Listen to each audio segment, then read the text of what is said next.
할렐루야. 명절 가운데 주일 이렇게 중간에 끼어 있음에도 불구하고 하나님 앞에 함께 예배 드릴 수 있어서 너무 감사합니다.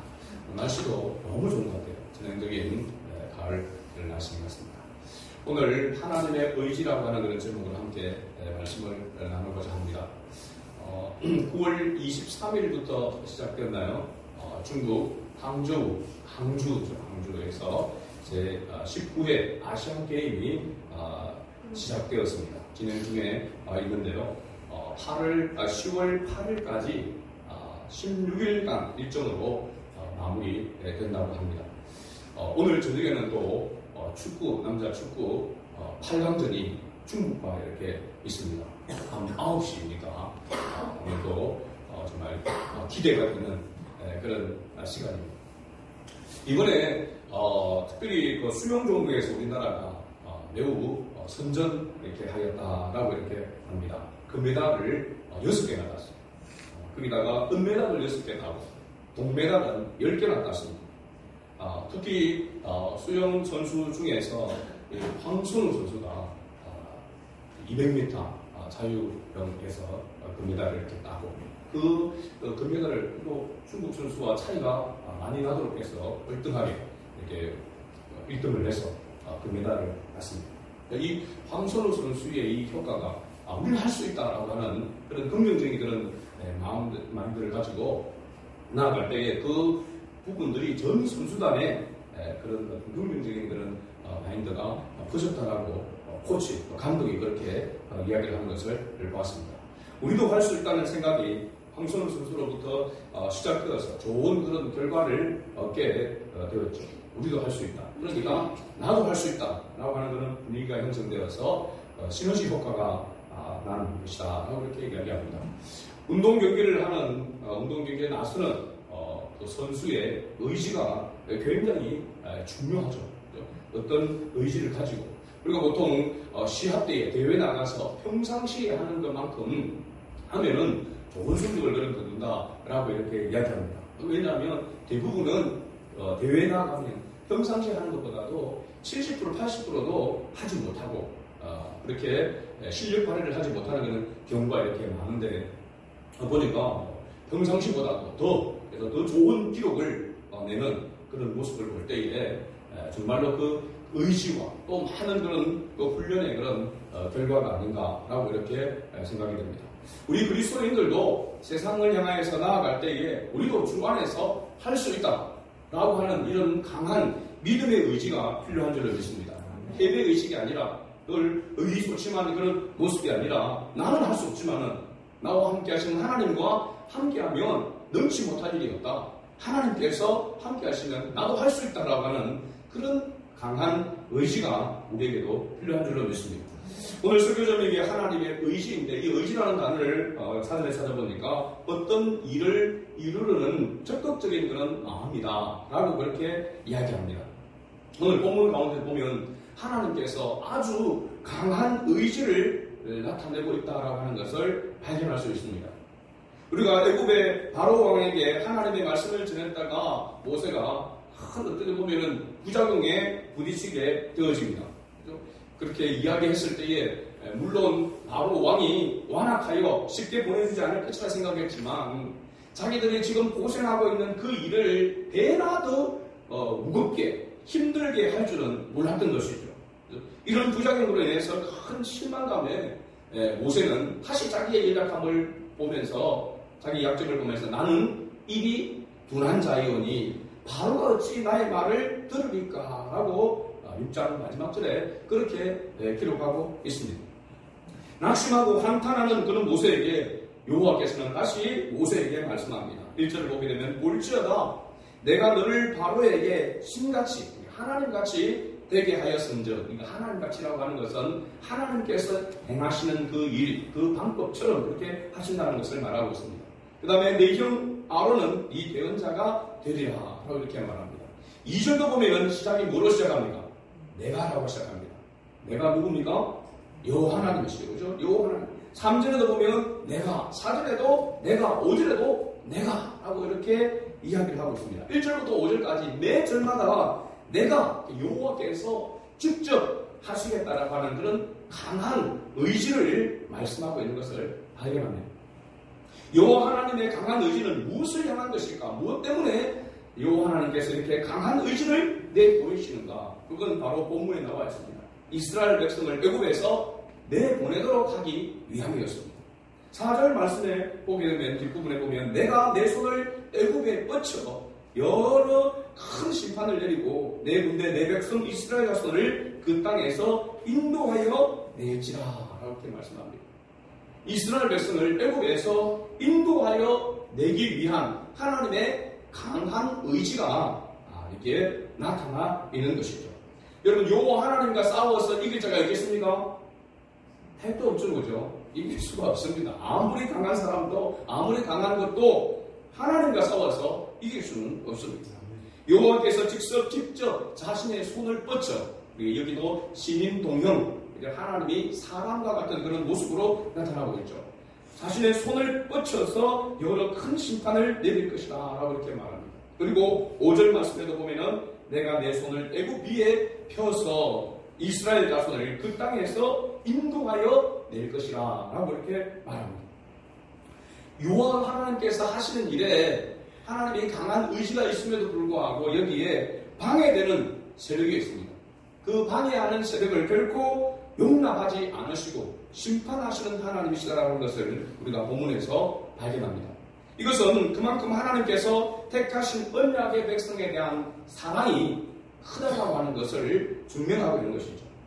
여호와 하나님의 심판은 택한 백성을 향한 사랑에 있다고 하는 것을 보여줍니다. 하나님께서 세상을 심판하고 하나님께서 죄를 심판하시는 그 궁극적인 이유는 뭐냐면 택한 백성 때문입니다. 하나님께서 택한 백성을 구원하시고 하나님의 택한 백성을 세우기 위해서 하나님께서는 심판을 행하시는 분이다라고 하는 것을 보여주고 있는 것이죠. 이렇게 하나님께서 하시는 이유를 분명하게 말씀합니다. 5절 끝부분에 보면은요, 애굽 사람이 나를 누구인 줄 여호와인 줄 알리라 라고 이렇게 말하고 있습니다.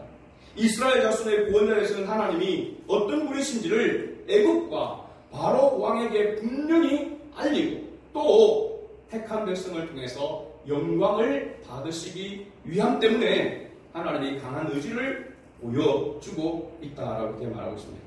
하나님의 의지는 택한 백성을 구원하기 위한 그런 의지라고 하는 것을 알 수 있죠. 중요한 것은 이런 하나님의 역사하심에 하나님의 일하심에 누가 어떻게 쓰임을 받느냐라고 하는 것입니다. 6절을 우리 같이 읽어보겠습니다. 10장 6절입니다. 모세와 아론이 여호와께서 자기들에게 명령하신 대로 행하였더라. 아멘. 자, 여기 조금 전만 하더라도 나는 입이 둔한 자이오니 바로가 어찌 내 말을 들으니까 라고 이렇게 했던 이 모세가 뭐라고 말하냐면 여호와께서 명령하신 대로 행하였다라고 이렇게 기록하고 있습니다. 그리고 이때 이 모세와 또 모세의 대언자인 아론의 나이가 몇 세인지도 기록하고 있습니다. 7절의 말씀에 기록하고 있죠. 같이 읽어봅니다. 그들이 아론에게 말할 때에 모세는 80세였고 아론은 83세였더라. 갑자기 모세와 아론의 나이를 언급을 하고 있는 것을 봅니다. 사실 나이가 들어가면 갈수록 말을 잘 안 듣습니다. 어릴 나이 때는 보면은 우리 아이들도 마찬가지인데 교회 가자 그러면은 조금 짜증 내더라도 금방 따라서 낫습니다. 그렇죠? 근데 사춘기에 접어들면 이제 반항하기 시작하죠. 지금도 우리 독가족들 가운데서도 대부분이나 그런 어려움을 겪고 있지만 이제 머리 좀 자기 생각이 있고 하니까 내가 왜 교회 가야 되나? 내가 가고 싶을 때 가면 되지. 왜 꼭 내가 지금 억지로 끌려가야 돼? 그런 이제 이야기를 하게 되겠죠. 친구들하고 놀고 싶은데 아니더라도 피곤해서 좀 이렇게 일요일날은 주일날은 좀 늦게까지 이렇게 자고 싶은데 그러지 못하는 거죠. 그 때문에 불만이 많습니다. 토요일날 늦게까지 막 새벽까지 이렇게 게임을 한다든지 그렇게 시간을 보내다가 아침에 일어나서 나오려면은 시급한 거죠. 그죠? 사실은 보통 일이 아닙니다. 이게. 그런데 아이들만 아닙니다. 어른들도 마찬가지입니다. 어른들도 신앙생활 초기에는 보면은 목사님 제가 잘 모르니까 목사님 시키는 대로 무조건 순종하겠습니다. 그럽니다. 저도 그런 경험이 있습니다. 교회 보니까 어떤 때는 막 저는 아무것도 모르고 그래서 목사님 그냥 뭐 시킨 대로 순종합니다. 그러더니 막 어느 정도 지나니까 뭐 교회 오래 다니는 사람이나 자기랑 별반 차이가 없다라고 생각하니까 그냥 막 가는 그런 부분들이 이렇게 있더라고 보니까. 근데 신앙생활 하는 가운데서 우리가 보면 세례를 받고 또 좀 지나서 이제 집사가 되어지고 또 더 나가서 중직자가 되어지면은 우리가 순종하는 그런 모습이 순전한 마음으로 순종하지 않으려고 하는 그런 모습을 봅니다. 여기는 제일 말 안 듣는 사람이 목회자입니다. 목회자들도 모임에 가면요, 어찌나 말을 안 듣는지. 휴대폰 그거 좀 진동을 하고 해놓으라도 꼭 중간에 이상한 노래가 막 나오고 그러는 경우가 있습니다. 제발 좀 그렇게 해도. 그리고 좀 앞쪽으로 앉아가면 저 앞으로 안 앉습니다. 보면 목회자들이 제일 말을 안 듣는다. 제일 순종을 잘해야 되는데 제일 말을 안 듣는다라고 이렇게 이야기를 이렇게 합니다. 참 부끄러운 그런 모습입니다. 자, 왜 우리가 나이가 들어갈수록 왜 신앙의 연륜이 더해져 갈수록 왜 하나님 앞에 순종하는 그런 모습이 순전한 마음으로 더 기쁨으로 더 즐거이 순종하지 못하고 있는가? 우리가 하나님의 명령을 할 수 있는 것은 실제로 보면 전적으로 하나님의 은혜입니다. 우리가 하나님의 명령을 따라서 내가 순종하고 있다고 하는 것은 내가 이제 경험이 있어서 신앙의 연륜이 있어서 어떤 직분이 중직자가 되어서가 아니라 하나님의 은혜로 순종하는 것입니다. 그러기에 나이 들면 들수록 직분이 더 중하면 중할수록 더 무엇을 구해야 합니까? 하나님의 은혜를 구해야 하는 것입니다.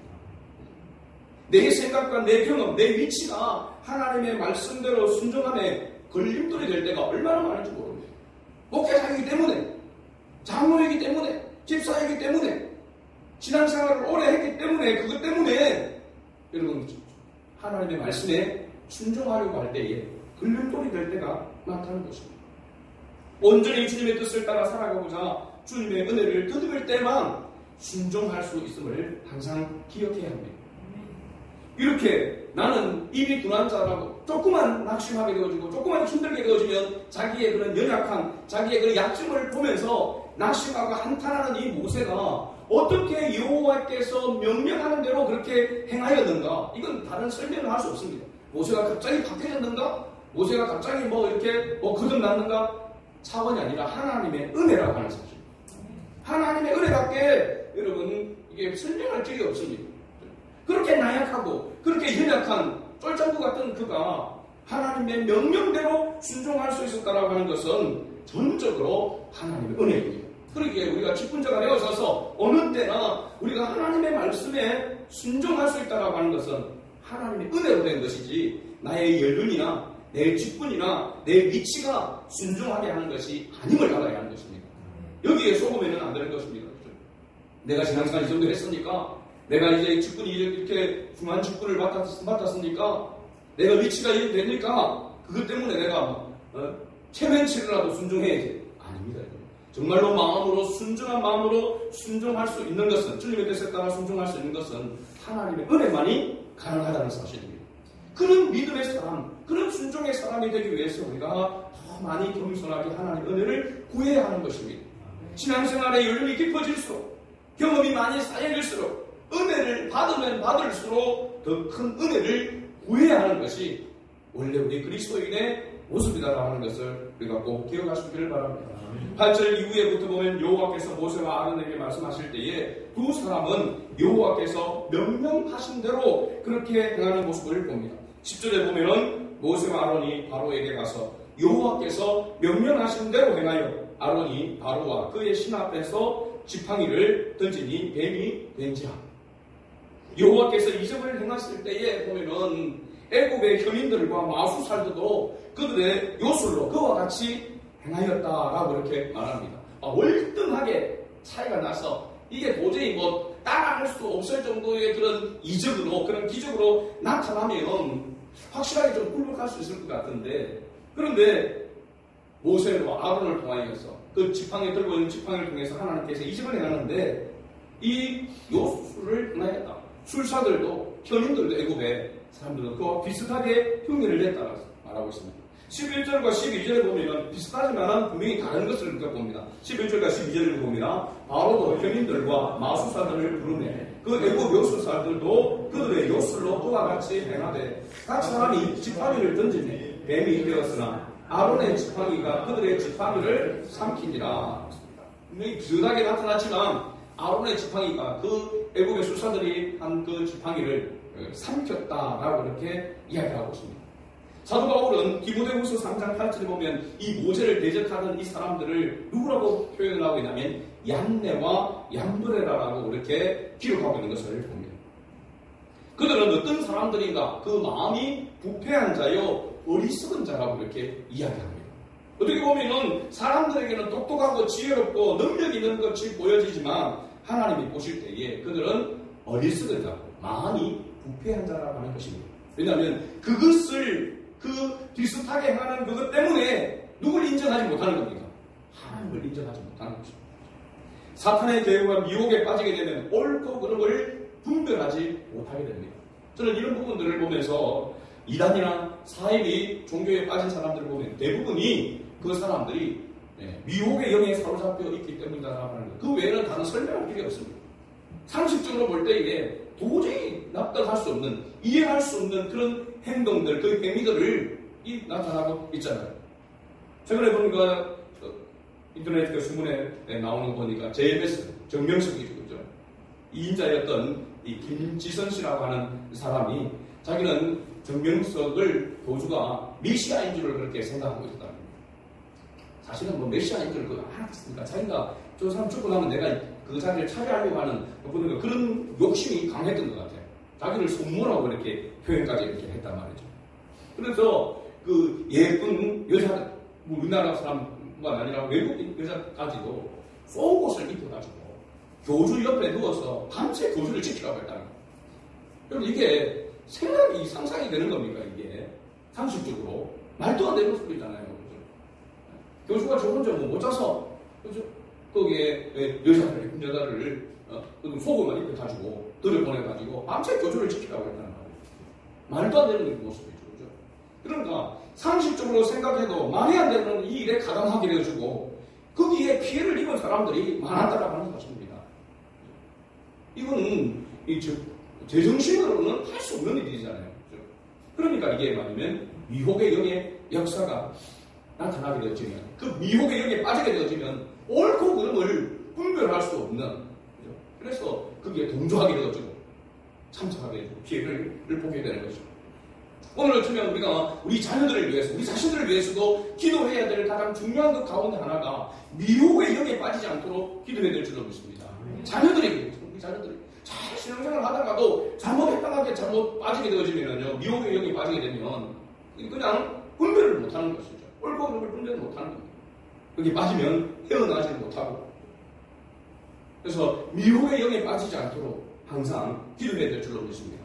여호와께서 모세가 든 지팡이로 이적을 보였고 애굽의 요술사들도 흉내를 내었지만 아론의 지팡이가 그들의 지팡이를 삼켰습니다. 그럼에도 불구하고 13절에 그러나 바로의 마음이 완악하여 그들의 말을 듣지 아니하니 여호와의 말씀과 같더라 라고 이렇게 말하고 있습니다. 여호와 하나님께서 바로의 마음이 강팍하고 완악함을 아셨습니다.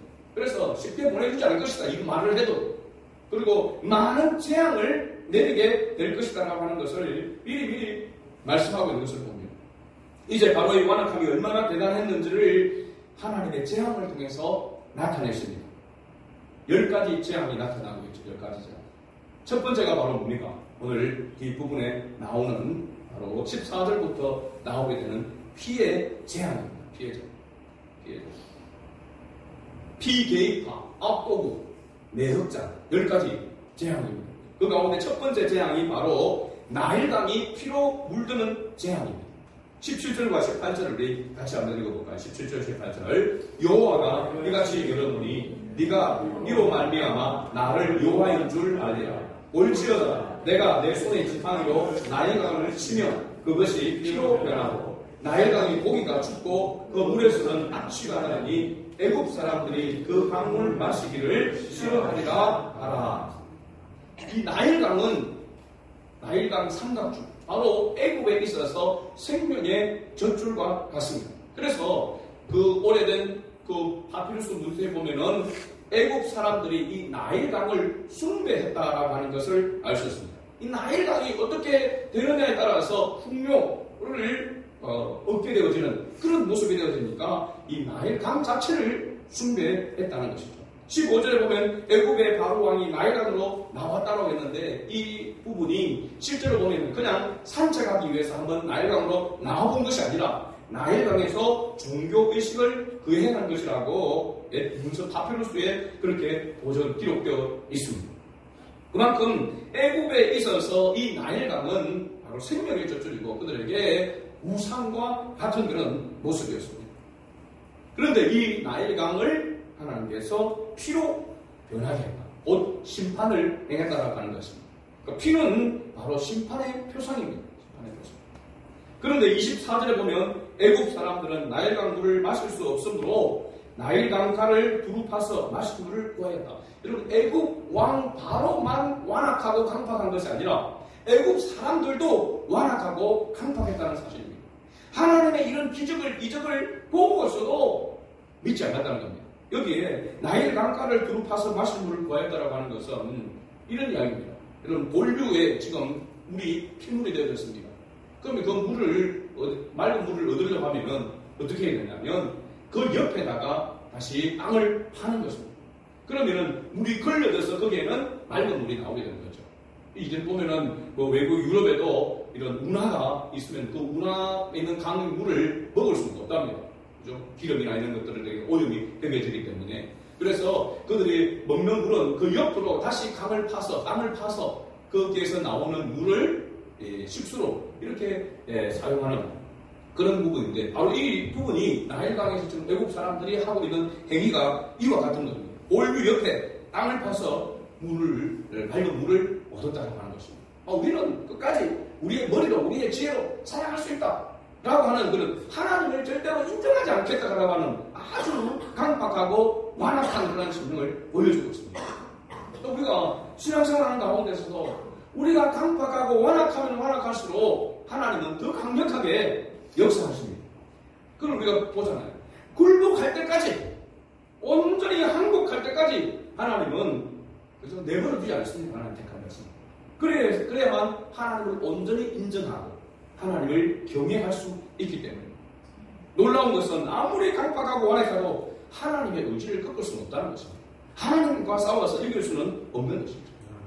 오늘 우리가 하나님의 백성이 되어 하나님을 섬길 수 있는 것은 다른 그 무엇으로도 설명할 수 없습니다. 정말로 하나님의 은혜인 줄로 믿습니다.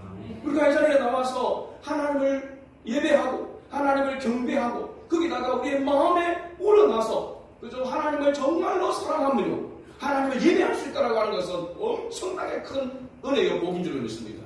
복이 더한 것이죠. 거기다가 우리가 매일 하나님의 뜻을 따라 순종하는 삶을 살아갈 수 있다고 한다면 바로 그게 성령 충만인 것입니다.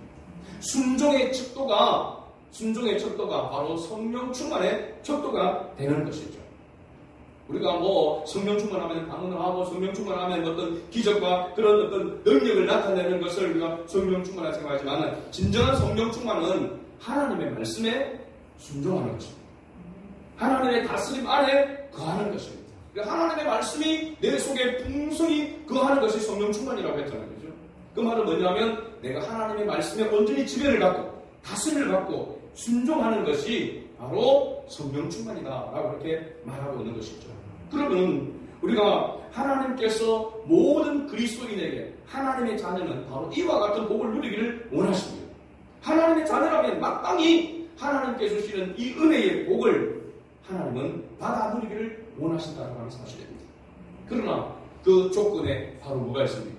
우리가 하나님의 말씀에, 하나님의 뜻에, 하나님이 행하시는 그 일에 온전히 순종할 때에 하나님께서 그런 은혜를 도와여 주신다고 말씀하고 있습니다. 그러기에 우리가 하나님의 그 강한 의지, 우리를 구원하시고 우리를 통하여 하나님께서 복 주시기를 원하시는 그 하나님의 강한 그 의지를 우리의 것으로 우리가 받고 우리가 그 가운데 살아가려고 한다면 우리가 얼마나 더 하나님의 은혜를 구해야 되겠습니까?